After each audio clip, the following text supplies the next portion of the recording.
guys. So, I have a question. Have you guys ever heard of the legend of a thousand cranes? So, if you make a thousand cranes, your wish will come true? I actually kind of want to try, but I have to get back to you because I'm a really bad procrastinator, so it's going to take me a while.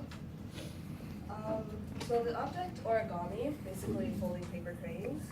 I hope that you guys get a basic idea about how paper cranes came to be, as well as get the basic idea, as well as gain the basic idea. So sorry. Also, I did research on this on origami, so kind of credible. So hopefully, after listening to this speech, you guys can understand and possibly make some origami for yourself and have fun doing it.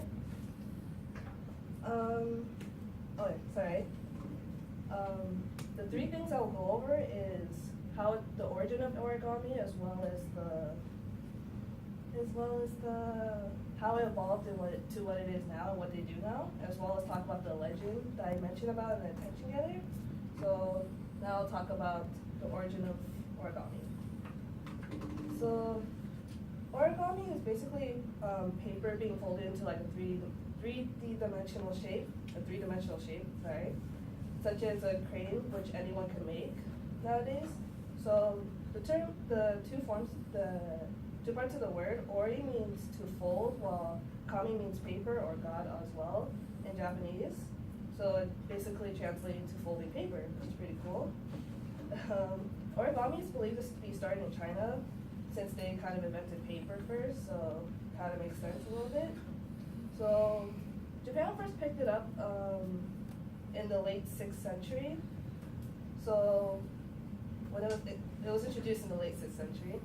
So only rich people could use it because, you know, back in the day, paper was very scarce, so you had to be balling to have it.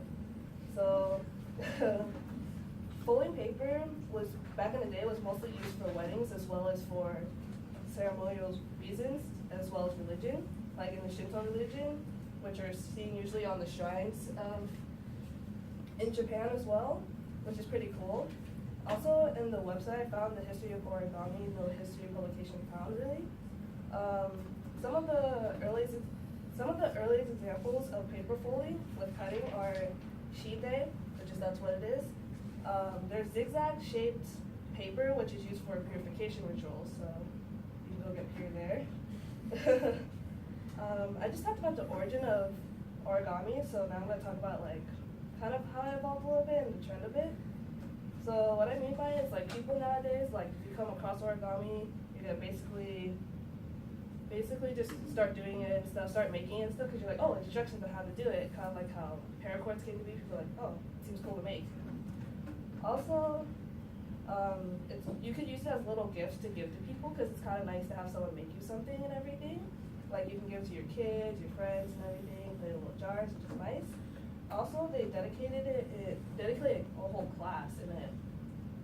I dedicated a whole class to origami in Japan, which is pretty cool. You can even make it in your pastime, so if you're bored, you can make those 1,000 cranes.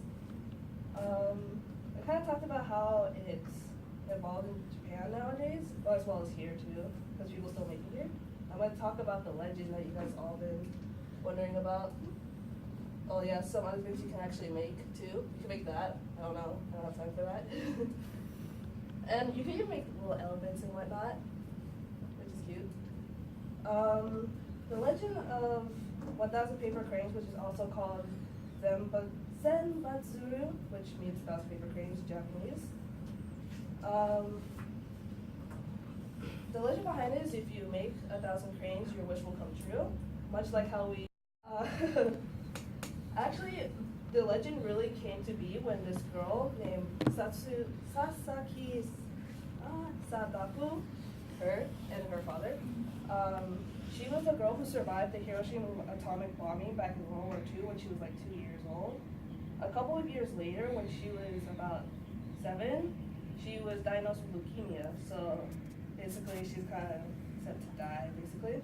So she decided to make all this 1,000 paper cranes so she could hopefully get to wish for a cure, so which would be very nice. So she started doing that for herself. So the author Ari Besser in the National Geographic website, actually, under the article, "The Paper Cranes Became a Symbol of Healing," which was, he basically went to Japan to do some research about the effects of the atomic bombing on the American side as well as Japanese side. And he decided to ask his brother, why would she make 1,000 paper cranes? And he said she let out both the pain of our parents and her own suffering. It was very tolerant of pain. She didn't do it. She didn't want to worry, and she didn't want to complain to her friends or to us. Her spirit encouraged others around her to speak of her bravery. So basically, she made it to go through her vein. Unfortunately, in 1955, she died. So